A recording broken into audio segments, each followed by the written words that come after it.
What is happening with banking and financial services stocks? Well, the common theme, if the weekend is to be believed, is lower margins. ICICI Bank said this, Kotak Bank said this, smaller institutions like Equitas Small Finance Bank or Poonawalla said this, and the banks before haven't said materially different. So, net interest margins are going to go down.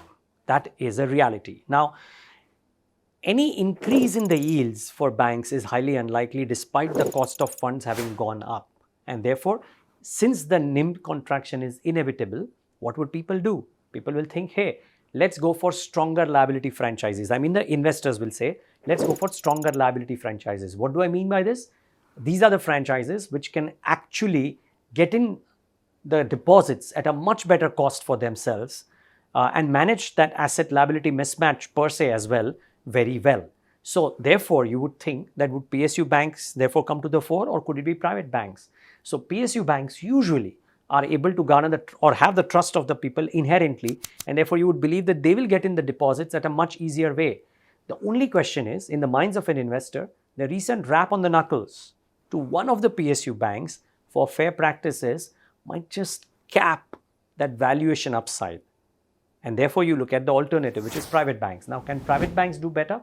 Well, you would argue that their commentary has been okay, their performance has been okay, but the price action has not been.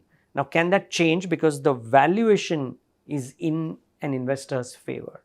Most private banks have come off.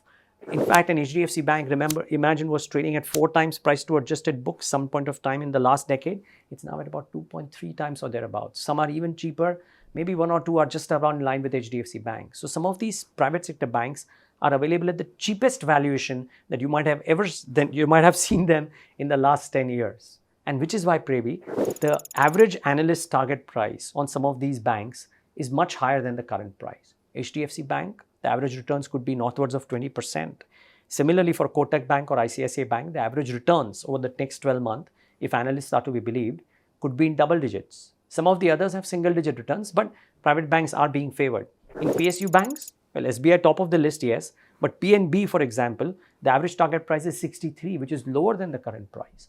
So therefore, while PSU banks have that inherent trust factor, maybe, just maybe, the valuation comfort that the private banks bring to the table at the current juncture may make them a better bet. But will they give returns in the next 3 to 6 months?